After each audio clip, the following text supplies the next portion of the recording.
What if the man you trusted to keep you safe was the very one hiding behind the badge, watching from the shadows, memorizing your routine, and waiting for the perfect moment to strike? He didn't just wear the uniform, he weaponized it. By day, Gerard Schaefer pulled you over for a broken taillight, and by night, he dragged you into the swamps and made sure you never came back. This is the true crime story of a Florida sheriff's deputy who turned his patrol route into a hunting ground, and Florida's sunlit streets into the setting of a nightmare. If real-life horror stories send a chill down your spine, hit that like button, subscribe and turn on the notification bell, because what this man did is almost too disturbing to be true. Gerard John Schaefer was the kind of man you were supposed to trust.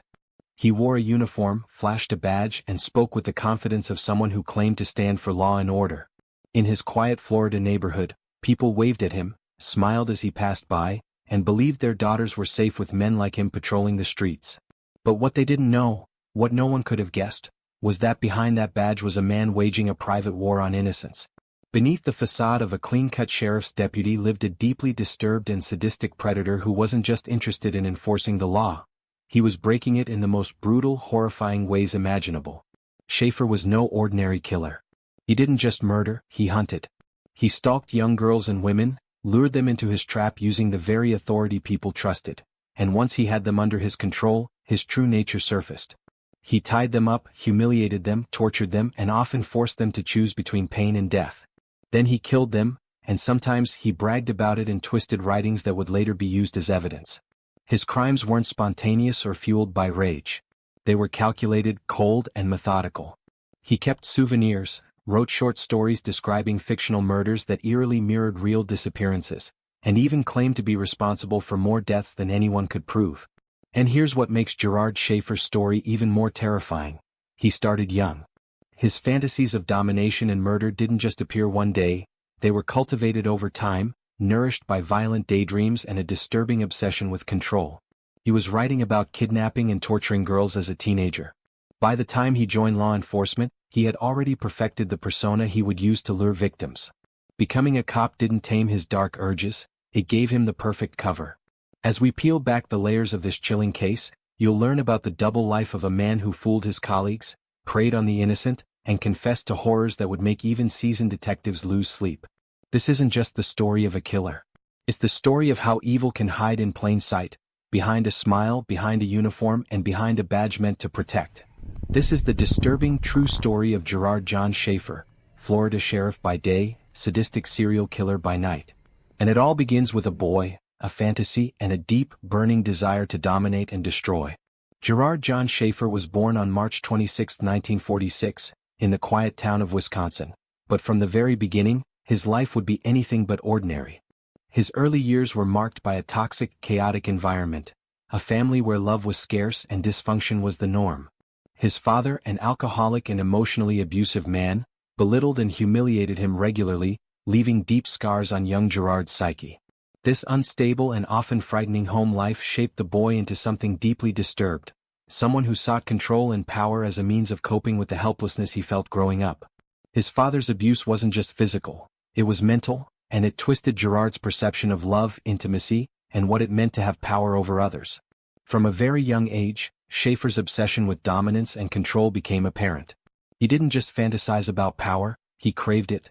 In a bizarre and chilling act that foreshadowed his future behavior, Schaefer reportedly tied himself to trees, experiencing sexual arousal from being bound. This strange compulsion wasn't an isolated incident. It was one of the many twisted fantasies he would later confess to as he became more self-aware of his disturbing desires. But this wasn't the only red flag. Schaefer admitted that, as a young man, he was fascinated by spying on women, peeking through windows and watching them without their knowledge, fueled by an overwhelming need to assert dominance and control over them. But the behavior didn't stop there. As Schaefer grew older, his acts of cruelty began to expand. He took pleasure in torturing small animals, feeling a deep satisfaction as he exercised control over helpless creatures. In hindsight, it's terrifying to think how these early signs of sadistic tendencies would only grow more horrific with time. Schaefer's obsession with death, violence, and control began to take a more chilling shape, manifesting in his writing. He would pen short stories laced with violent imagery featuring rape, torture, and murder, acts that were all too familiar in his dark fantasies. These weren't the stories of a misunderstood teen or an attention-seeking artist. These were blueprints for what he would later carry out in the real world. Those who knew him as a child and young adult noticed the strange aura he carried, one that unsettled people even when he wasn't speaking. Schoolmates later reflected on how Schaefer had a dark aura about him, a feeling that something was seriously wrong. Though he often appeared like just another awkward, introverted kid, there was always this underlying sense that something was off. Teachers, neighbors, and classmates couldn't pinpoint it, but they all felt it, a subtle but undeniable discomfort whenever Schaefer was around. Yet, in a society that often overlooks the early signs of violent tendencies, no one truly took action. No one could have known that the dark fantasies inside Schaefer's mind would soon take shape in the most terrifying ways imaginable. What was once a teenage obsession, fueled by voyeurism and animal cruelty, would soon explode into something far worse, a deadly need to exert control over living, breathing victims. But here's the question we need to ask. What happens when a boy raised in such a toxic environment grows into a man, one with access to a gun, a badge, and the authority to hold people in his power? What happens when a man like that is given the responsibility to protect others, when his entire life has been spent fantasizing about violence, death, and domination? The terrifying truth is that this man was now in a position of power, and it wouldn't take long before he used it to fulfill his darkest impulses. In 1972, Gerard Schaefer's life took a chilling turn when he joined the Martin County Sheriff's Office, and with that seemingly innocent step, he entered a world of deception and death. To the outside world, he appeared to be the epitome of law enforcement integrity, a clean-cut, professional man who had sworn an oath to protect and serve. But behind that uniform, behind that calm and composed exterior, Schaefer harbored something far darker, something far more dangerous. He wasn't just a cop, he was a predator, and the badge he wore was his weapon, his shield, and his ticket to feed his twisted and sadistic desires. It's terrifying to think that a man sworn to uphold the law could use that very same position of trust to carry out his evil acts, but that's exactly what Schaefer did. His power as a law enforcement officer didn't give him a sense of justice. It gave him access to vulnerable women who had nowhere to turn, and in their desperation they would trust him, only to find out too late that their fate was sealed the moment they stepped into his patrol car. Does that make you wonder about how many others in positions of power use their authority for evil purposes, hiding behind their badges? Schaefer's patrols were no longer just part of his job, they were his hunting grounds. Each time he drove his patrol car, he wasn't looking for criminals. He was searching for victims, young women, hitchhikers, runaways, those who were simply trying to make their way through the streets. How many innocent people have we passed thinking they were safe, not knowing they were being watched by someone with a much darker intent? Schaefer, using his position to his advantage, would stop his patrol car, pulling over the very women who believed they were getting a ride to safety. He'd smile, acting the part of the Good Samaritan, offering them the comfort and safety they desperately sought. But for Schaefer, this was all a game. He wasn't there to help. He wasn't there to protect them. He was there to lure them into his grasp, and once they were inside his car, they were trapped. What does it do to a person's mind when they realize that someone they thought they could trust, the person who was supposed to protect them, was instead their greatest threat? For these women, there was no escape. Schaefer's dark fantasies of power and control came to life in the most horrific ways. Once he had them in his clutches, he would drive them to secluded areas, far off the beaten path, where no one could hear their cries. It was here, in the shadows of the night, that Schaefer would commit his heinous acts, binding his victims, often to trees, and subjecting them to unspeakable violence. He didn't just hurt them, he tore apart their lives, their dignity, and in some cases he took their very existence. What is it like for a person to have their life snuffed out like that, with no warning, no chance to fight back, just the cold realization that they were never going to see the light of day again? But Schaefer's cruelty didn't end with their deaths. His thirst for domination was insatiable. After killing his victims, he would often return to their bodies days later to continue his twisted rituals, mutilating, sexually assaulting, and defiling them in ways that defy comprehension. This was not just a man killing to satisfy a need for power. It was a man who enjoyed the suffering, the helplessness, the control he held over his victims even after they had died. It's hard to fathom what goes through someone's mind when they do such things, isn't it? How can a person look at another human being and decide that they are nothing more than an object to be controlled and destroyed? One of Schaefer's most notorious and chilling acts took place on July 21, 1972, when two innocent young women, 17-year-old Pamela Wells and 18-year-old Nancy Trotter, had no idea that their lives would end that day in the most brutal of ways. They were simply two teenagers, hitchhiking and looking for a ride to wherever the road would take them. When Schaefer pulled up beside them in his patrol car, they must have thought they were in good hands. He was a police officer, after all, someone sworn to protect them. They couldn't have known that the man offering them a ride was a cold-blooded killer, and that this ride would be their last. How does it feel to be that trusting, to place your faith in someone who you believe has your best interests at heart, only to realize that you've been walking straight into a trap? Schaefer offered them a simple promise: safety. He told them he would take them where they wanted to go, but instead he drove them to a desolate, secluded area. There he would take their lives, leaving their families to wonder where they had gone. And to make matters worse, Schaefer wouldn't just end their lives.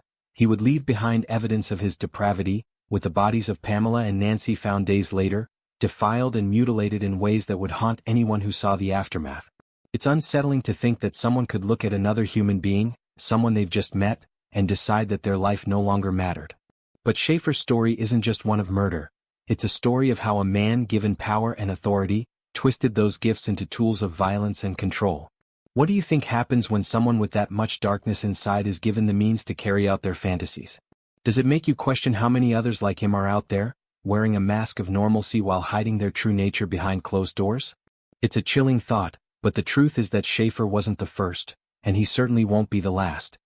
As Schaefer's reign of terror continued, his cruelty escalated, and on one of the most fateful days, he took his victims deep into the Florida woods, far from civilization, where they were truly at his mercy.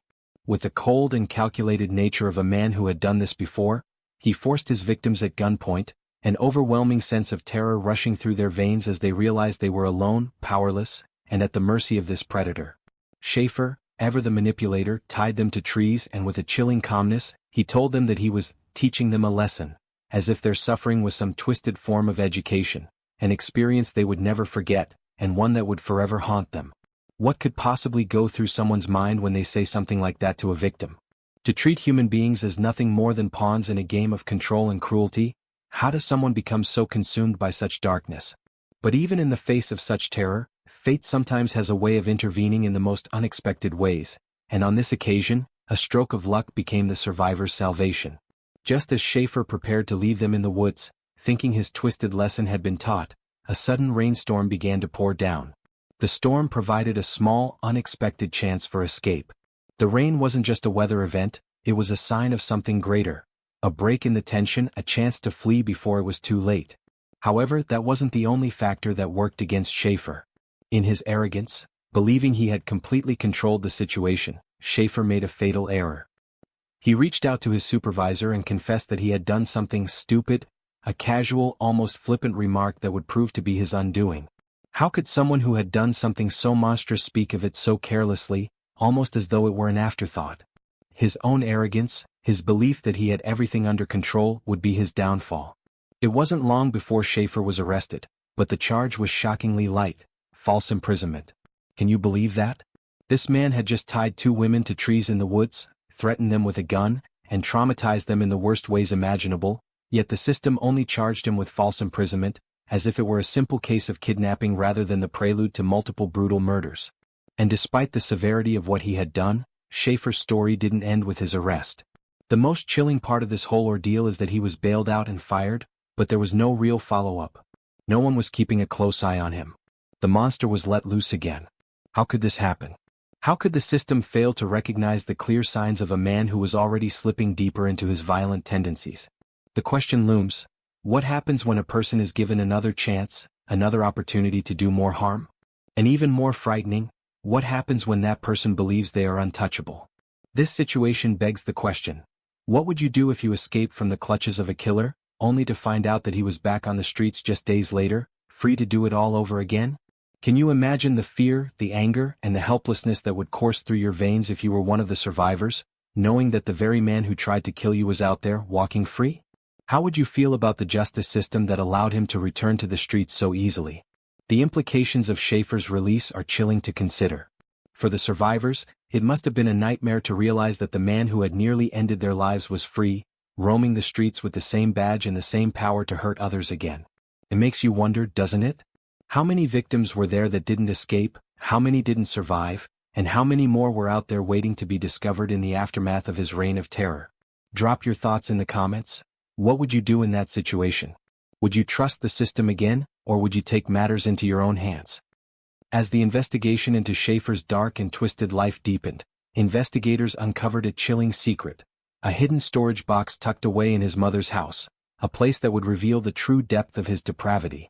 Inside, they found a disturbing treasure trove that would make even the most seasoned detectives shiver with disbelief.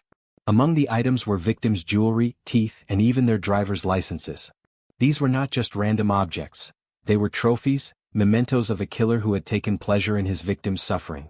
These personal items, once symbols of life, had now become relics of death, each piece telling the grim story of someone's life snatched away too soon. But the horror didn't stop there. No, not by a long shot. The most chilling discovery, the one that sent chills down the spines of all who saw it, was a stack of journals. Hundreds of pages filled with Schaefer's graphic, violent, and sadistic writings, each entry a twisted snapshot of his psyche, a mind consumed by darkness. These weren't just idle musings. They were detailed, grotesque stories that seemed to cross the boundary between fiction and reality, a blurred line between the worlds he created in his head and the brutal acts he committed in real life. One particular story, titled Murder Demons, stood out in the most terrifying way. It eerily mirrored the details of an unsolved case, one that had baffled investigators for years. How could Schaefer, a man who had seemed so ordinary on the outside, have known such intimate details of a crime he wasn't supposed to be connected to?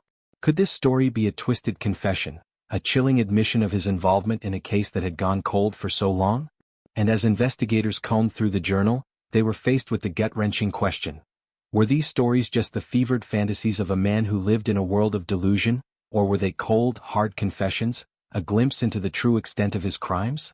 The further they read, the more they found themselves questioning the very nature of his madness.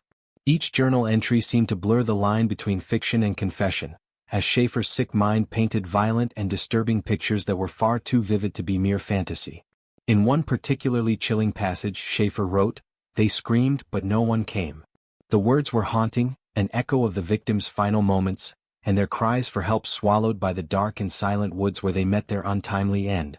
But it wasn't just the words that were unsettling, it was the sheer coldness with which he described the horrors, the lack of remorse or empathy that dripped from every line. What kind of person writes like this?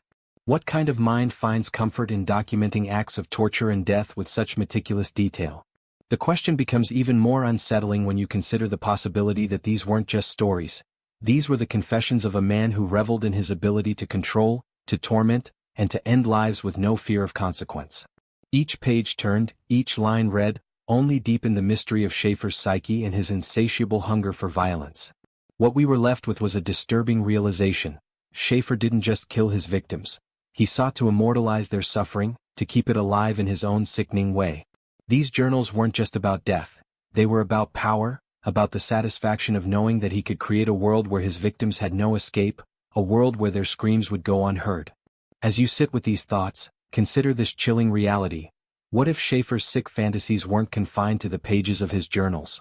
What if the true extent of his crimes, the real horror, was something far darker, something still buried in the shadows, waiting to be uncovered? As the investigation continued to unfold, the true scope of Gerard Schaefer's sadistic killing spree began to surface, and it was far more horrifying than anyone could have imagined. 2 confirmed victims would provide chilling evidence that would eventually link Schaefer to the grisly murders he had committed. Susan Place and Georgia Jessup, both young teens with their whole lives ahead of them, had the misfortune of encountering Schaefer in the summer of 1972. Their bodies, discovered dismembered and brutally mutilated, served as a gruesome confirmation of the horrors Schaefer had been hiding. It wasn't just the method of death that was shocking, it was the cold, calculated nature with which he had orchestrated their final moments. What made this discovery even more unsettling was the fact that investigators soon realized Schaefer's disturbing writings in his journal mirrored the details of these murders in horrifying precision. The details he had documented, torture, dismemberment, and violence so graphic it sent shivers down the spine, were now playing out in real life, and the connection was undeniable. Schaefer had not just written about his fantasies, he had lived them. And the bodies of Susan Place and Georgia Jessup were proof of that. But as the investigation grew, so did the realization that these 2 confirmed victims were likely just the tip of the iceberg. The authorities believed Schaefer had killed far more than just these 2 teens. Estimates of his total number of victims ranged from 20 to 30, and in some cases even higher. Many of these victims were thought to be vulnerable runaways or hitchhikers, people who had no one to miss them, no one to look for them when they disappeared into the night. It's chilling to think that so many lives could be erased so easily, their bodies discarded and left to rot in the woods, where no one would think to look.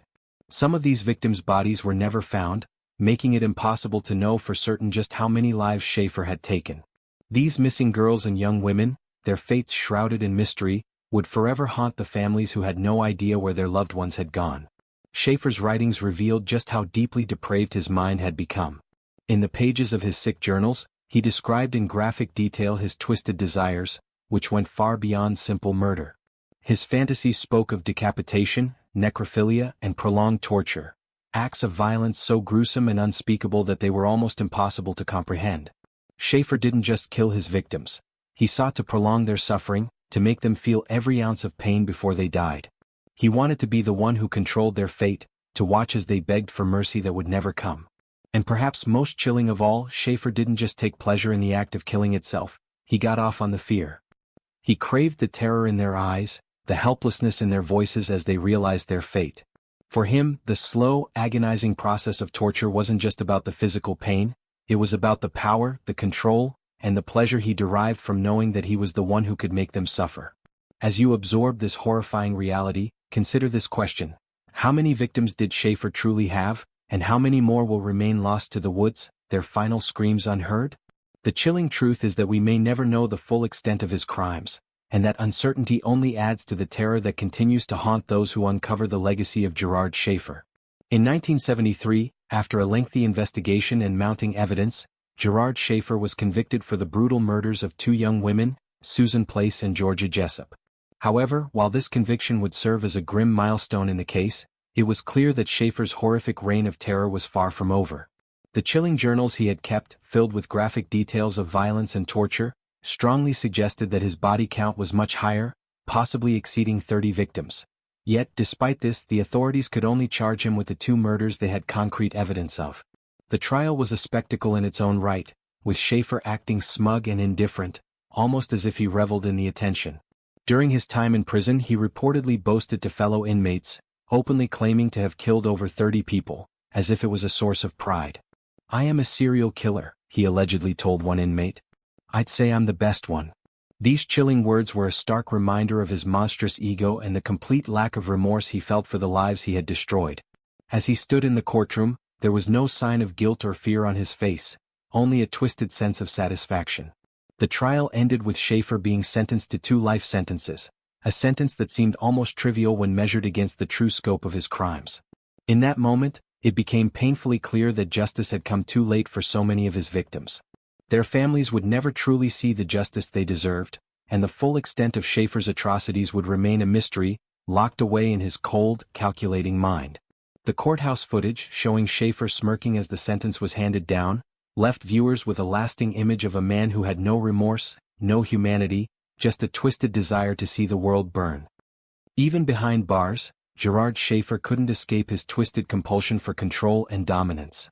In prison he continued to play his sadistic games, writing letters to crime enthusiasts, trying to sell stories of his grotesque exploits, and even relishing in the notoriety that followed him. Schaefer seemed to believe that his gruesome tales were his legacy, continuing to seek attention and admiration, even from behind the steel walls. But his reign of terror would come to a brutal and fitting end. On December 3, 1995, karma finally caught up with him. Schaefer's cellmate, Vincent Rivera, had apparently had enough of the man who had inflicted such terror on the world, and in a violent act of retribution, he stabbed Schaefer over 40 times and sliced his throat open. It was a savage, chaotic scene, one that echoed through the prison's corridors as guards screamed, "Code Red," and rushed to the scene. Some believe that Schaefer's violent death was a cosmic reckoning, a final message from the victims whose lives he had destroyed, a dark, haunting justice that was long overdue. Others argue it was simply a case of Schaefer crossing paths with the wrong inmate, someone who had their own demons to fight. Whatever the reason, Schaefer's death in prison marked the end of a life filled with unspeakable horror and twisted desires. But did it bring closure to the victims' families? Was it enough for the souls that he had taken? That's a question that remains to this day. Gerard Schaefer didn't hide in the darkness or wear a mask to conceal his true nature. He was a figure of trust, an upstanding law enforcement officer with a badge and a uniform, a man who was supposed to protect the public, not prey on them. And yet, It's precisely this shocking juxtaposition that makes his story even more terrifying. Schaefer's tale is a chilling reminder that evil often doesn't lurk in the shadows. It can be hiding in plain sight, wearing the face of someone we believe is safe. As we zoom in on the old photo of Schaefer smiling confidently in his police uniform, we're forced to confront an uncomfortable reality. We can't always trust appearances. Schaefer's horrific crimes serve as a grim warning to never take safety or trust for granted, and to always question who holds power and authority over us. His case asks unsettling questions. How well do we truly know the people around us? And what sinister truths might be lurking behind the very people we place our faith in? Behind that badge there can be darkness beyond imagination. If this story sent shivers down your spine, hit the like button and subscribe for more twisted tales from the darkest corners of history. Drop your theories in the comments. How many victims do you think he really had?